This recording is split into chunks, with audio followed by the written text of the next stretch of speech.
pernah tinggalkan.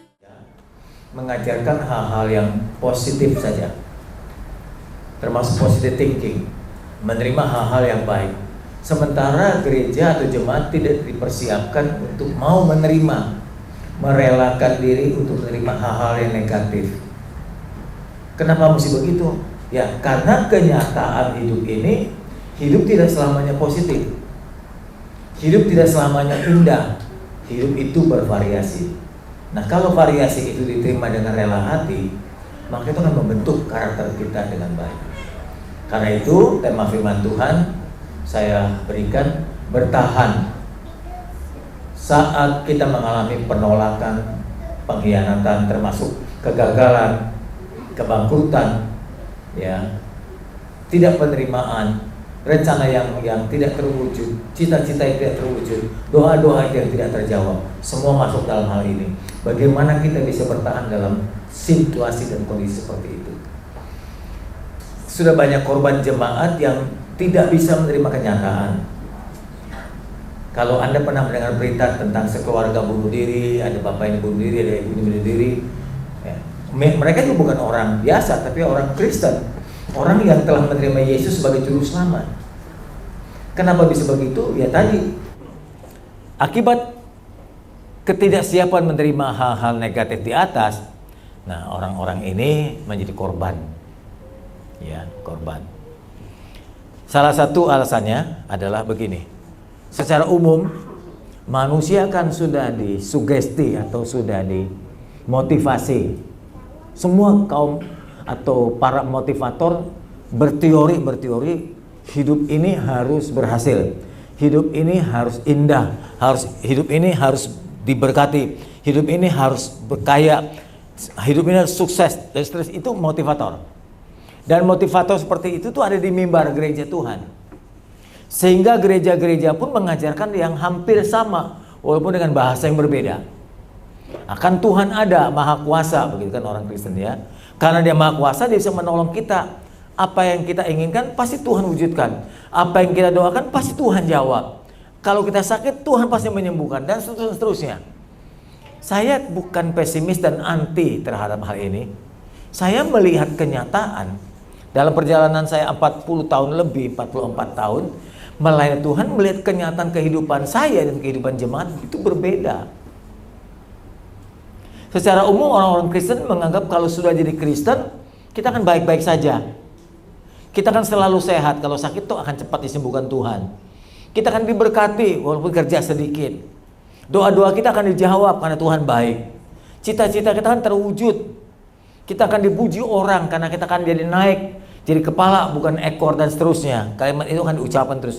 Kita akan diterima karena kita anak Allah, kita anak raja, dan kita pasti berhasil. Nah, itu yang ada di dalam pikiran kita yang telah disuntik sekian puluh tahun oleh pengajar-pengajar hamba-hamba Tuhan dan termasuk motivator.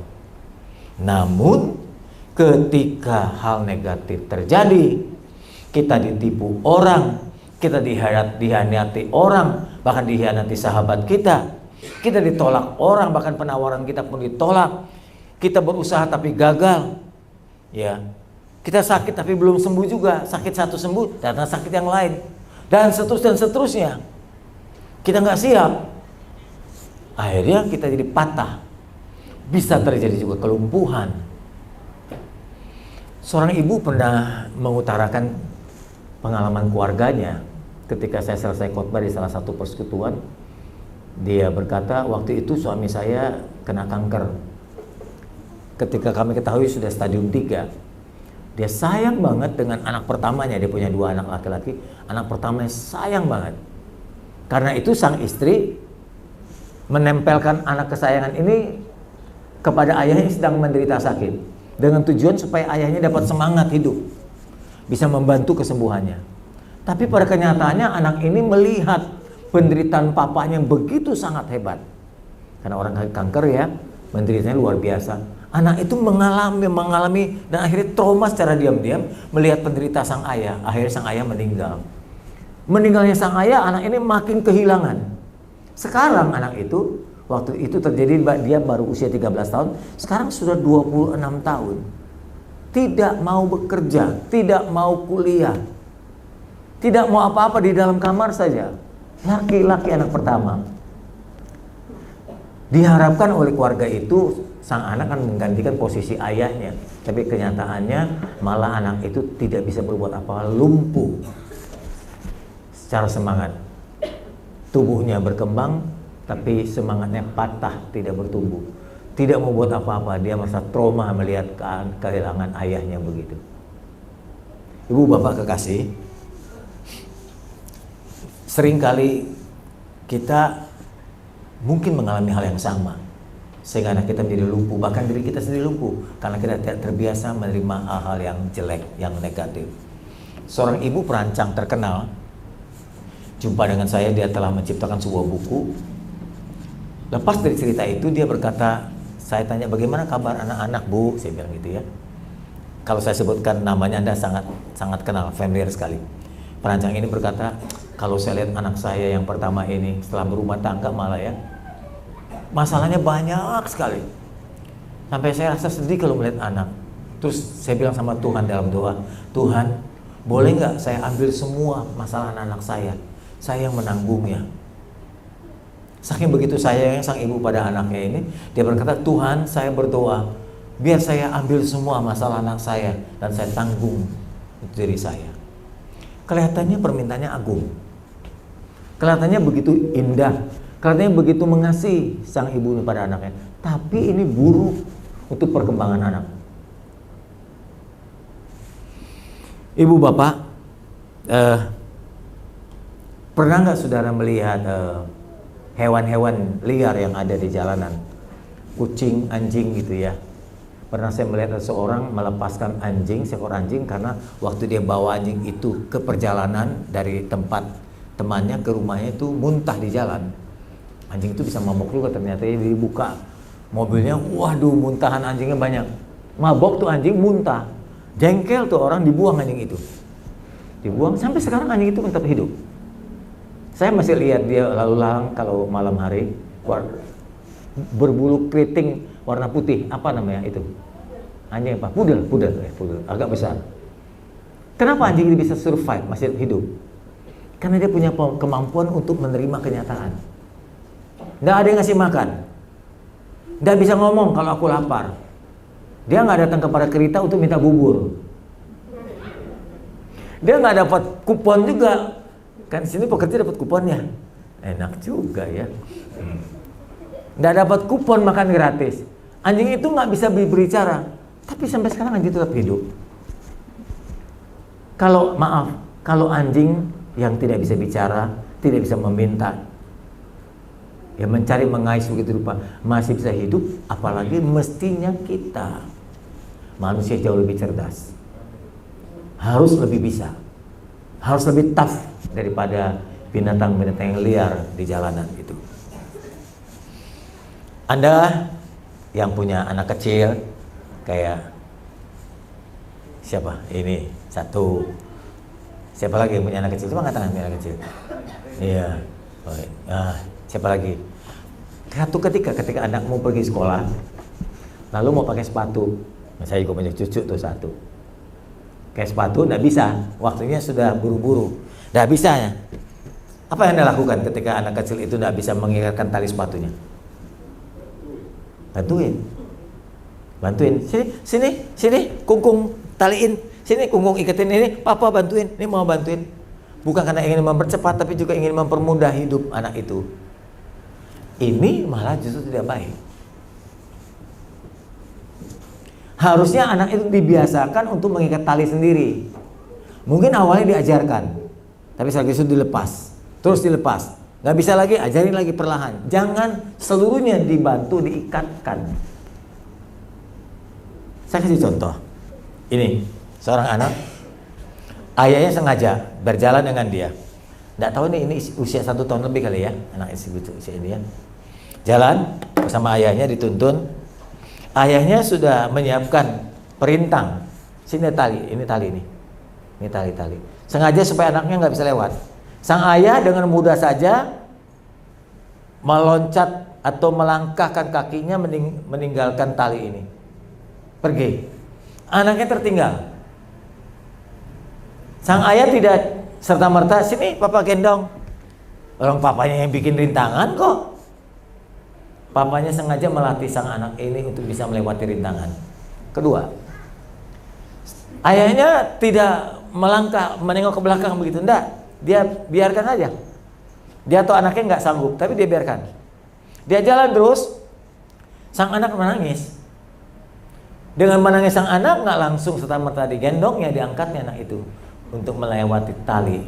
Dibiarkan sampai sang ayah sampai di satu ujung, lihat anak masih belum sanggup untuk melewati tali itu. Dia duduk, dia menunggu. Dia berkata, ayo kemari. Gitu kalau bahasa kita ya, ayo kemari. Sang anak sambil nangis-nangis coba mencari cara. Kemudian tangannya mulai bergerak, bukan hanya kaki, tangannya bergerak, mengangkat tali itu ke atas satu persatu. Akhirnya sang anak ini dapat loloskan dirinya. Setelah anak itu meloloskan dirinya, jalan dengan gembira. Sang ayah dari depan atau di depan itu atau di sana di kejauhan menepuk tangannya. Dia bilang, puji Tuhan, anak engkau berhasil. Engkau berhasil melewati satu rintangan. Lain waktu sang ayah membuat lagi. Saya menemukan di video lain, itu bukan lagi tali yang bisa diangkat, tapi itu besi, perintang besi. Dua anak dibiarkan begitu. Nah, anak itu nggak bisa loncat, nggak bisa menekuk besi, nggak bisa. Saya melihat di video, anak itu ngambil cara adalah anak yang satu duduk atau jongkok di bawah, sang anak kedua menginjak anak yang pertama. Begitu. Dan anak yang sudah lolos membantu anak itu menarikkan sehingga kedua-duanya dapat lolos dari rintangan itu. Jadi ada banyak cara anak itu menemukan solusi dari rintangan yang ada. Kenapa begitu Ibu Bapak? Karena hidup ini Ibu Bapak tidak hanya memiliki satu musim. Di Indonesia ini ada berapa musim? Di Indonesia? 2. Oh iya betul. Musim hujan, musim panas, dan musim gajian. Musim juga. Durian itu bisa dibeli setelah musim gajian. Di Eropa, benua lain ada 4 musim. Kalau menurut saudara mana yang indah? Saya nggak bilang paling indah. Yang mana yang indah dari keempatnya? Anda yang biasa hidup di musim panas merindukan musim salju. Anda yang di musim salju merindukan musim panas. Dan kebetulan keempat musim ini sebagian kita sudah pernah menikmati ketika pergi tur ke luar negeri ya, ke Eropa, ke Amerika gitu ya. Jepang juga memiliki hal yang sama. Taiwan juga sama. Tiongkok, Cina juga sama. Apakah ada yang buruk? Menurut saya indah. Bahkan di musim salju pun indah Ibu Bapak. Kalau jarang-jarang kita lihat indah. Sementara kita naik bus atau naik kendaraan dengan pemanas ruangan, kita melihat ke sebelah dengan kaca dari kaca mobil itu, betapa indahnya jalan-jalan penuh dengan salju putih begitu. Makanya kan ada nyanyian yang melantun lagu Beautiful in White. Cucu saya bisa tuh, Prin, yuk bisa nyanyi Beautiful in White. Yang dulu mama dinyanyiin, mama sama papa dulu nyanyiin. Iya, yang Beautiful in White ya. Beautiful in White itu kan bisa pengantin yang berbaju putih, kuntilanak yang pakai baju putih, kuntilanak ya. Itu nggak nyaman. Makanya banyak orang-orang luar ya, Australia, ya Eropa ke Bali, karena Bali nggak pernah turun salju kan, banyak panasnya. Semi juga bagus, panas juga bagus, rontok yang kelihatannya daun pada jatuh juga bagus ternyata saudara. Ya, di Taman Surya ada musim rontok. Taman Surya kalau Anda lihat masuk ke Taman Surya itu banyak pohon-pohon berdaun kuning, berbunga kuning. Kalau pada rontok bagus banget. Saya bilang jangan disapu dulu, biar kita nikmati dulu kemuning jalanan itu. Indah banget. Kalau saya belokan motor ya, saya kan cuma bisa motor doang. Belokan motor, kuning semua jalanan karena rontoknya daun-daun itu. Indah banget, indah banget. Sementara daun yang ada di pepohonan juga warna-warni, indah juga Bapak Ibu. Jadi sebetulnya jika direnungkan, musim kehidupan itu indah. Ada waktu gajian indah, hampir habis uang gajian juga indah. Waktu makan di restoran juga indah. Waktu uang cuma segitunya juga indah. Kalau dipikirkan semuanya Allah jadikan semua baik. Roma 8 ayat 28. Namun kita harus belajar untuk menerima semua musim kehidupan kita. Engkau ada bersamaku di setiap musim hidupku. Namun pada kenyataan, kalau saudara sudah banyak dengan khotbah yang bagus-bagus saja, motif-motif yang bagus yang diajarkan para motivator, maka ini saatnya sekarang Anda belajar untuk menerima. Hidup tidak selamanya putih atau biru. Langit tidak selamanya biru, kadang-kala kelabu juga. Kenyataannya Anda melihat orang rohani seperti Ayub pun mengalami hal yang sama. Apa yang kurang? Alkitab mengatakan, bahkan Allah berbicara di depan iblis, tidakkah engkau melihat seorang hambaku bernama Ayub, betapa salehnya dia. Allah bersaksi di depan setan, dan Allah menulis dalam kitab Ayub. Jadi Allah membenarkan bahwa Ayub memang orang saleh. Namun orang sehebat ini sudah saleh, jadi konglomerat pada zamannya, dan memiliki anak 10 lagi. Kalau konglomerat punya anak 1-2 kan juga nggak ada kebanggaan banyak. Anaknya 10, hartanya banyak, pegawainya banyak. Tapi ia mengalami kehilangan hebat. Bukan cuma kehilangan, tapi kehilangan hebat. 10 anak yang mati dalam 1 hari. Tewas. Sehartanya yang kaya ditimbun berpuluh tahun habis dalam 3 tahapan rampokan. Bangkrut, dan besok lusa yang mengalami penyakit yang tidak tersembuhkan saat itu. Saya mungkin berpikir dia mengalami kanker kulit, karena pernah ditulis dalam Alkitab, karena begitu gatalnya luka di tangannya, itu kuku yang di tangannya itu menggaruk tidak cukup untuk menggaruk bagian dari bagian lukanya. Dia mengambil sebuah botol, dipecahkannya, lalu bekas botol itu digarukkan pada bagiannya luka. Sampai begitu menderitanya. Anda jangan pikir bahwa Ayub mengalami cuma 1 hari, besoknya sembuh. Enggak.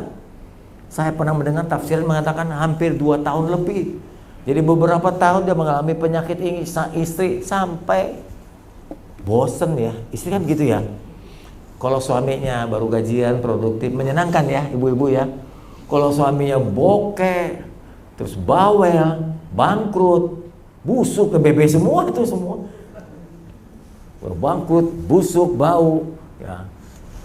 Sang istri bilang gini, Ayub, ngapain lagi kamu percaya kepada Tuhan seperti ini? Anak kita mati terbunuh, harta kita habis, badanmu penyakitan. Itu apa hidup? Apa itu apa menyembah Allah? Kutuk aja dia lalu membunuh diri. Selesai, penderitaan selesai. Jadi dengan bunuh diri, penderitaan selesai. Dan itu yang banyak dilakukan oleh zaman sekarang. Manusia tidak bisa terima kenyataan yang pahit, kenyataan yang buruk, kenyataan yang negatif. Dan sampai Ayub karena begitu menderitanya, dia memang gak lawan Tuhan, lalu dia mengutuki dirinya sendiri. Dia bilang, kalau begini hidup, buat apa aku dilahirkan? Saya tidak katakan kalau anak Tuhan selalu jadi tahan, tapi ada kalanya juga kita menjadi lemah. Sama seperti yang dialami oleh Ayub.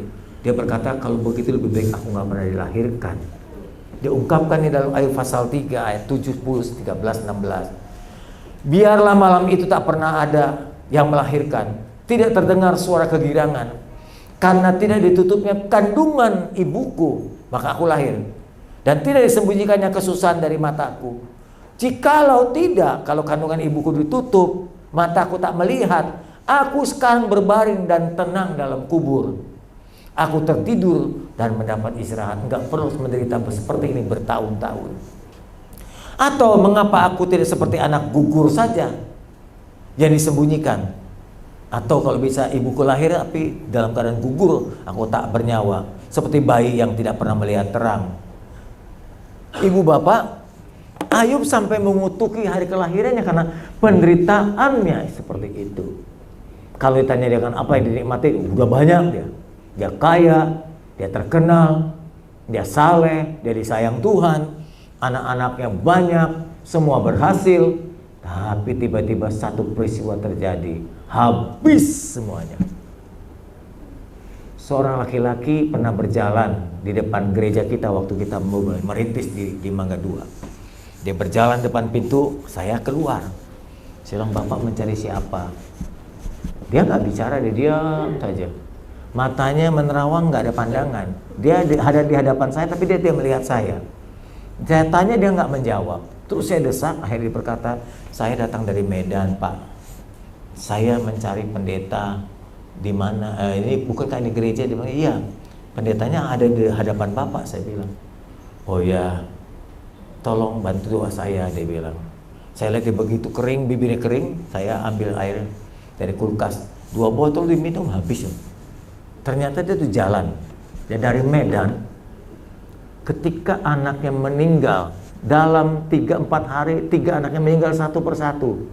Dan dari ceritanya saya dapatkan, dia bilang, saya kuburkan anak pertama, besoknya anak kedua mati. Saya kuburkan anak kedua, besoknya anak ketiga mati.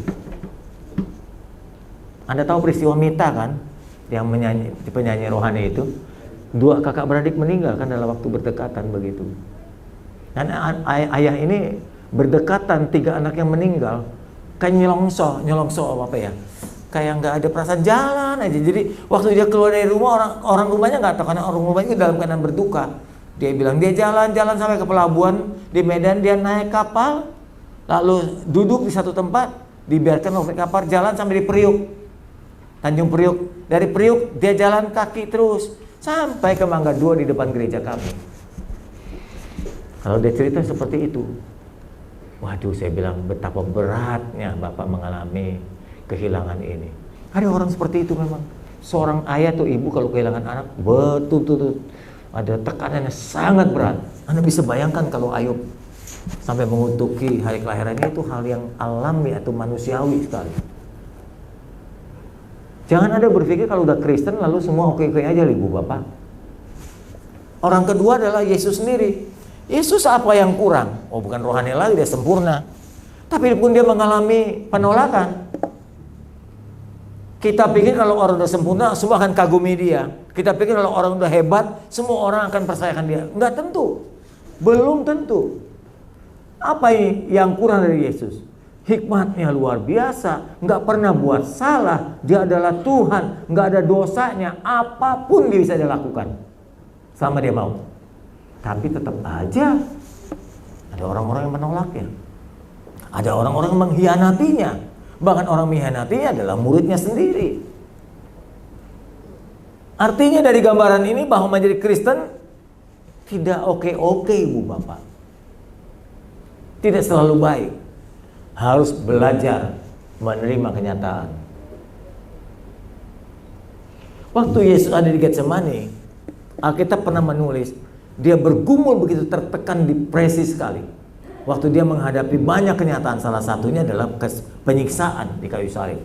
Tapi sebelum itu, sebelum dia mengalami penyiksaan, betapa banyak dia mengalami kepahitan. Hingga keringatnya keluar seperti tetesan darah. Ini ada tafsiran. Ada yang keringatnya keluar besar-besar seperti tetesan darah. Ada yang mengatakan keringatnya campur dengan darah karena mengalami pecahnya pembuluh darah akibat depresi. Di dalam Matius 26 ayat 36 sampai 38, ini kurang lebih beberapa kalimat pergumulannya di Getsemani. Maka sampailah Yesus bersama murid-muridnya ke satu tempat yang bernama Getsemani. Kebetulan taman Getsemani, sekarang di taman karena banyak pohon zaitun, itu adalah tempat pemerasan. Anda pernah tahu nggak orang kalau giling susu kacang? Kan batu gilingannya segini ya. Itu batu gilingannya besar, jadi didorong oleh 2 tangan begitu. Atau seringkali didorong oleh seekor hewan, keledai atau sapi, itu yang membuat gilingan itu berjalan. Nah di Getsemani itu yang digiling adalah anggur, buah anggur, atau buah zaitun, bukan susu kacang. Susu kacang itu dari Tiongkok, Kalimantan gitu. Ya. Ini Getsemani, anggur dan zaitun. Nah sehingga namanya menjadi tempat Getsemani, tempat pemerasan. Lalu Yesus berkata kepada muridnya, duduk di sini sementara aku pergi ke sana untuk berdoa. Anda perhatikan, untuk berdoa itu dialami sampai 3 kali. Yesus membawa Petrus dan 2 anak Zebedius. 2 anak ini Yakobus dan Yohanes bersamanya. Lalu mulailah Yesus merasa sedih dan gentar. Lalu kata Yesus kepada mereka, hatiku sangat sedih, seperti mau mati rasanya. Kalau sampai seorang bernama Yesus hingga berkata mau mati rasanya, udah kayak apa itu? Saya pernah mengalami serangan jantung. Saya rasanya bukan mau mati, cuma susah napas aja. Keringat keluar banyak sekali, badannya lemah dan bawaannya mau tidur. Tapi sulit napas. Saya malah berpikir kalau saya tidur malah saya berhenti napas nih kelihatannya. Begitu ya. Jadi saya nggak mau tidur. Saya pulang. Itu saja udah rasanya setengah mati. Saya pernah kelelep. Bahasa apa itu kelelep? Waktu SMP, saya belum bisa berenang. Guru olahraga saya membawa kita semua ke Grogol. Dia bilang semua harus berenang. Bisa nggak bisa berenang? Guru cuma perhatiin, suruh berbaris. Ya kita mau nggak mau kan takut sama guru. Baris. Satu-satu loncat. Semua loncat. Saya masa nggak loncat? Ya saya loncat juga ibu bapak. Nggak bisa berenang. Lebih dari hampir 2 meter di dalam Grogol itu. Saya ngap. Sulit kali bernapas. Tapi Tuhan kasih saya cara. Yaitu saya jalan. Ya kalau nggak sebenarnya jalan. Saya buka mata, saya jalan di dasar air. Terus sambil nahan nafas. Sampai saya ke tempat yang lebih dangkal. Selamatlah saya. Saya merasakan bagaimana tersiksanya buat orang yang tenggelam di air, yang sulit bernapas. Itu kayak mau mati rasanya itu. Betul-betul mau mati. Saya memikirkan ketika Yesus berkata dengan penderitaan yang sangat berat. Dia bilang seperti mau mati rasanya, kurang lebih kayak begitu kali ya. Tinggallah di sini dan berjagalah dengan aku. Saudara jangan berpikir dengan doktrin bahwa kalau sudah jadi Kristen semua oke, semua beres. Saya tahu Tuhan tolong, tapi Tuhan pun punya tujuan, punya misi kalau menolong seseorang. Tuhan kalau menolong bukan hanya untuk membuat kita bebas dari masalah. Tuhan menolong sekaligus membentuk kita jadi dewasa, Bapak Ibu. Jadi dewasa. Jadi kalau sebuah pertolongan tidak membentuk kita jadi lebih baik, dia tidak akan tolong. Dia sangat maha tahu. Pertolongannya kan jadi sia-sia. Jadi menolong kita bukan hanya membebaskan kita dari masalah, memberkati kita, tapi membentuk karakter kita juga. Kalau Anda sudah percaya Yesus, bukan berarti sebuah masalah jadi hilang. Tidak akan ada penolakan lagi, tidak ada bully lagi, tidak akan kehilangan lagi, tidak ada pengkhianatan lagi, tidak akan gagal lagi. Tidak. Musim akan terus berganti. 4 musim semi, panas, rontok, dingin itu tidak akan berhenti. Bahkan selama kita hidup, musim itu akan terus berjalan. Jadi, kita yang menyesuaikan diri. Kalau kebetulan Anda ada di Eropa, Anda mesti siapkan 4 musim itu. Musim dingin pakai mantel tebal, musim panas pakai kaos biasa, musim semi sedikit tebal, musim rontok juga masih dingin. Menggunakan pakaian-pakaian yang menyesuaikan cuaca yang ada supaya kita nggak menderita. Kita mungkin kedinginan tapi kita tidak menderita sangat karena kita mampu menyesuaikan diri. Walaupun saudara-saudara jadi percaya Yesus, jadi Kristen, bukan berarti masalah akan hilang. Kehilangan, penolakan, pengkhianatan akan bisa terjadi. Munculnya penolakan, pengkhianatan, kehilangan itu kenapa sih? Gitu. Dari mana sih Pak? Ya gampang. Sumber pertama adalah dosa sih. Sumbernya itu, tapi nanti banyak penyebab lain. Sumbernya adalah dosa. Karena dalam Kejadian pasal 3 dikatakan karena dosa manusia menderita. Susah payah mengandung, kesakitan muncul ya. Kemudian lagi tanah jadi terkutuk. Nah kan bicara soal tempat kita mencari nafkah nih. Rumput duri dihasilkan sampai kita berpeluh susah payah mencari nafkah sampai mati. Dari firman ini dikatakan masalah nggak pernah selesai sampai mati, sampai engkau kembali menjadi debu, sampai engkau kembali menjadi debu. Musim tidak akan berubah, persoalan tidak akan berubah, hal-hal negatif bisa akan terjadi. Hal kedua yang menyebabkan kenapa masalah muncul, orang bisa menolak kita, orang mengkhianati kita, yaitu ajas manfaat. Gini, manusia pada umumnya itu egois. Termasuk saya. Tapi karena kita dilatih oleh firman, kita mulai belajar memikirkan kepentingan orang lain. Nggak boleh memikirkan diri sendiri. Anda perlu tahu, selama ini kalimat yang bagus, selama kita berguna untuk orang itu, kita masih dihormatin, dihargai dia. Sebaliknya, jika kita tidak lagi berguna bagi orang itu, kita akan dilupakan dan dibuang, bahkan ditolaknya. Ibu bapak kekasih, sekarang ketemu bukan jemaat udah biasa, sama pendeta ya, nggak negur loh, nggak negur. Jadi selama kita masih bermanfaat di tempat itu, dia hormati kita. Tapi siap-siaplah ketika kita tidak lagi ada di situ dan tidak berguna di situ, dia akan lupakan kita. Harus siap, harus siap. Awalnya sakit, tapi setelah saya tahu hal ini, itu biasa, Yesus saja ditolak kok. Yang nolak Yesus bukan orang lain iya, muridnya sendiri mengkhianatinya. Kenapa saya mesti kecewa? Harus begitu Bu Bapak. Ya. Selama kita nggak berguna lagi, kita akan dilupakan, ditolak dan dibuang orang. Akibatnya terjadi tadi penolakan, pengkhianatan, dibuang kita, nggak diterimanya kita, nggak dipujinya kita. Nggak apa-apa, itu bagian dari kehidupan. Belajar terima diri. Selama dia jadi manajer, direktur, hormat bawahan. Coba nanti dia pensiun, udah nggak ada lagi yang begitu, nggak ada lagi. Itu hal kedua. Jadi sekarang pertanyaannya, kalau itu akan muncul, gimana kita bisa tahan? Bagaimana kita bisa kuat?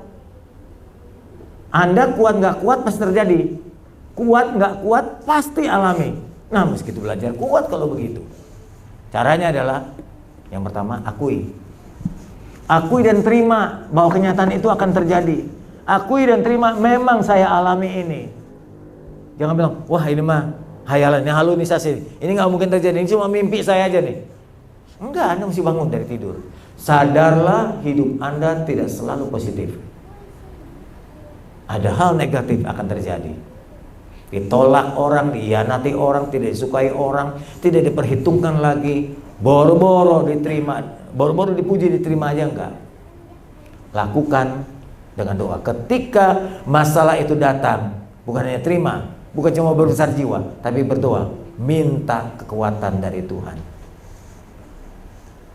Yesus melakukan hal yang sama. Anda tahu ketika Yesus alami penolakan, apa yang Yesus alami? Yudas menjual dirinya. Petrus menyangkal dirinya di depan orang. Padahal dulu semua muridnya bilang, Tuhan, aku tidak akan tinggalkan engkau, mati pun aku rela. Ngomongnya gede banget, bikin kita besar hati. Hati kita jadi gede begitu karena mendengar dukungan orang-orang dan muridnya. Tapi ketika kesengsaraan datang, penderitaan datang, kabur semuanya. Anda tahu nggak waktu Yesus diseret di jalan Via Dolorosa suruh angkat salib, tidak satu murid pun ikut dengan dia. Nggak. Dari 12 muridnya semua tinggalkan, bahkan yang satu bunuh diri, Yudas Iskariot. Yesus loh, Tuhan loh Ibu Bapak, nggak bakal salah pilih muridnya yang bikin salah sendiri. Kalau Anda berkata, kok Yesus yang maha tahu itu bisa gagal? Oh, yang bikin gagal bukan Yesus. Yang bikin gagal Yudas sendiri dengan keinginannya meraup keserakahan keuangan itu, mau jadi bendahara sendiri. Yesus gak bakal salah kalau Yudas ikuti terus perintah Tuhan. Orang yang dilatih 3,5 tahun setiap hari masih bisa mengkhianati gurunya. Dia berdoa. Dia berdoa untuk kedua kalinya. Alkitab bilang untuk kedua kali. Dan ini ketiga kali. Ia membiarkan di situ lalu berdoa untuk ketiga kali berdoa. Apa artinya sampai diucapkan, dituliskan 3 kalinya? Artinya doa itu penting. Yang sanggup menolong kita secara batinnya adalah Allah. Kalau Anda pernah membaca dalam Lukas 4:2 kalau nggak salah, waktu Yesus berdoa, kemudian tiba-tiba malaikat turun dari belakang dengan sayap yang melebar memeluk Yesus. Dan itu sekarang saya jadikan lukisan di dalam rumah saya. Kalau Anda sempat pergi ke rumah, lalu melewati tangga rumah saya, persis di depan itu saya minta teman saya melukiskan besar. Dan itu disumbang oleh Pak Yusuf Gunawan. Mau nggak lukisan? Jadi kebetulan gini, saya, Pak Yusuf, dengan teman ini, teman SMA semua. Teman yang ini SMA bisa melukis, Pak Yusuf bisa membeli. Nah, saya yang menerima. Memang karunia beda-beda ya. Ada yang melukis, ada yang membeli, ada yang menerima gitu. Sebab kalau ada yang memberi nggak ada yang menerima juga kan sia-sia pemberian itu. Nah, memang karunia orang beda-beda. Kemudian dia bilang kepada teman saya, dia ini hamba Tuhan juga, kita bertiga hamba Tuhan. Dia menggambarkan di Sunter. Dia bilang, tolong lukiskan. Bilang sama minta lukisan. Nah, saya minta lukisan itu. Yesus sedang berlutut di Getsemani berdoa, lalu malaikat di belakang dengan sayap besar memeluk dia. Gitu. Dan itu lukisannya hingga sekarang masih ada. Jadi tiap kali saya lewat tangga itu saya lihat, saya ingat kekuatan datang dari seperti ini. Berdoa dan berharap Tuhan memberi kekuatan. Dia ucapkan 3 kali doa, kita pun akan mengalami doa yang sama. Berdoa berulang-ulang, mohon kekuatan. Dengar baik-baik. Ketika saudara berdoa, lalu terpikir atau Roh Kudus ingatkan saudara, Samuel, kamu tuh menderita begini, ditolak orang, dihianati segala macam. Itu karena kamu punya salah. Kamu bikin ulah sendiri. Nah, ketika Tuhan ingatkan kita ada salah kita minta apa? Ampun. Tuhan ampuni saya salah makanya saya menderita. Tapi kalau mamanya kita doa lalu nggak ada kesalahan kita minta apa? Minta naik gaji. Udah kita berdoa, kita ingat penderitaan kita, lalu kita nerawang, nggak ada Tuhan salah saya, kenapa saya menderita? Nah, di saat itulah minta kekuatan supaya kita cakap menanggungnya. Nggak buat salah ya nggak usah minta ampun. Orang lain salah yang menyebabkan kita menderita, ya udah minta kekuatan. Tuhan, kuatkan aku nggak perlu membalas, supaya aku cakap menanggungnya ya Tuhan. Karena pembalasan itu hak Tuhan. Ingat ya. Jadi kalau Anda berdoa, lalu Tuhan ingatkan 2 hal. Kalau berdosa minta ampun, kalau tidak berdosa minta kekuatan. Ibu bapak, yang ketiga, supaya kita tahan. Dalam hidup ini tidak ada yang abadi. Motor saudara satu kali akan jadi besi tua, mobil saudara akan jadi besi tua. Biasanya orang nasihati, kalau sudah 7 sampai 10 tahun engkau pakai kendaraanmu, sebaiknya ganti yang baru. Kalau istri suamimu sudah bersamamu 7-8 tahun, memang lu nggak ada gantinya, tahu, nggak ada yang sama. Justru yang sama membosankan, lu cari yang baru gitu.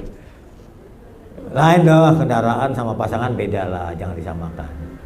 Jadi gubernur nggak selama-lamanya gubernur. Jadi presiden nggak selama, paling 2 periode karena sesuai dengan undang-undang.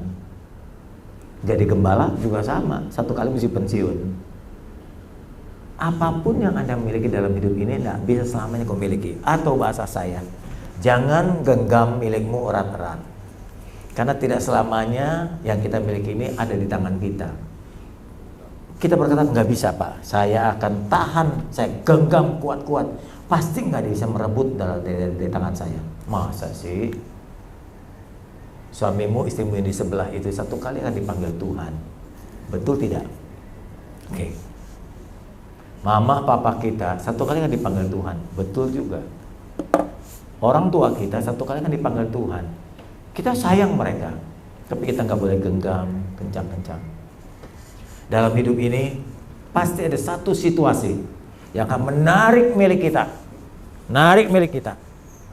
Kalau kita genggamnya terlalu kencang, ditarik lebih kuat dari tangan kita, maka tangan kita akan jadi luka. Paham? Apalagi yang menggenggam hati kita. Hati kita kan lunak. Ketika diambil dari hati kita rusak, luka, berdarah. Karena milik yang kita genggam kencang-kencang ditarik paksa oleh keadaan, sehingga hati dan tangan kita luka. Jadi maaf kalau Anda punya suami, apalagi suami nyebelin ya, jangan dipegang pelan-pelan, jangan kencang, pegang pelan-pelan aja. Tuhan, ini suami aku Tuhan, udah membosankan Tuhan. Aku nggak genggam kok, kalau Tuhan mau ambil silakan ya Tuhan. Aku bantu ya Tuhan. Ya aku bantu. Nah, saya bercanda. Ya.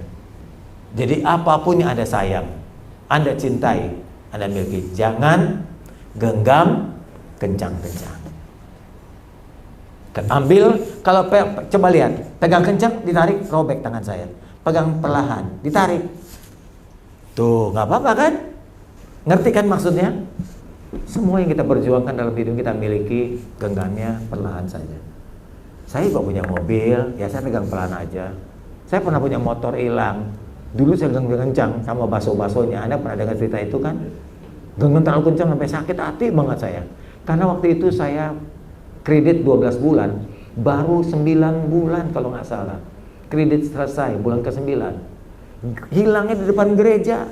Coba bayangin, sakit hati nggak? Kadang sama Tuhan nggak komplain. Tuhan, kok hilangnya depan gereja? Saya sedang menengok teman-teman yang latihan musik, saya mau beri support Tuhan. Taruh di depan kontrak gereja, naik ke atas, karena ibadahnya di lantai atas, ya karena main kontrak juga. Turun lagi udah nggak ada, sama baso-basonya diambil. Kurang ajar tuh maling. Udah lapar, hilang lagi motor. Aduh, kesel banget dah gitu. Kalau mamanya gini, maaf ya, kalau saya pergi ke nightclub gitu, saya pakai motor hilang di nightclub. Ah, tuh, lu sih ke nightclub. Ah, kan Tuhan hajar. Gua ke gereja, tempat rohani, lagi dukung pekerja, mensupport supaya dia semangat. Kok Tuhan biarkan hilang tuh motor Honda lagi? Masih ingat sampai sekarang, terbayang kepala saya, bentuknya masih sayang banget. Itu motor pertama yang saya kredit dan milik satu-satunya. Genggamnya terlalu kencang. Ibu bapak, pengalaman begitu banyak mengajar saya. Dan ajaran itu mengatakan jangan genggam erat-erat. Apapun bisa lepas dari tangan kita. Kesimpulan, untuk bisa bertahan hidup, hidup kita bukan hanya diisi oleh hal-hal yang positif. Berkat, kesembuhan, ya, rezeki, sehat, dan seterusnya. Tapi juga harus siap menerima. Menerima apa? Menerima tidak semua harapan kita jadi kenyataan. Menerima kita bisa gagal. Menerima ditinggal dan ditolak oleh orang-orang kesayangan kita. Menerima hal-hal buruk bisa terjadi dalam hidup. Di hati kita ibu bapak, boleh saja kita memiliki ambisi. Saya akan jadi orang kaya, saya mesti berhasil. Oke, boleh, gak apa-apa, benar itu gak salah. Tapi hati kita mesti dibagi dua. Sebagian yang kanan harus menerima hal-hal yang positif. Saya bisa berhasil, saya bisa sukses, saya bisa jadi orang terkenal, saya diberkati, saya selalu sehat, boleh. Tapi mesti ada ruang lain dalam hati kita. Sisakan ruang di hati kita untuk menerima hal-hal yang buruk. Bisa saja hidup itu akan kehilangan sesuatu. Bisa saja saya ditolak orang. Bisa saja saya dihianati. Bisa saja itu. Nah, dengan begitu kita akan bisa bertahan dalam hidup ini. Mari kita tundukkan kepala, kita berdoa.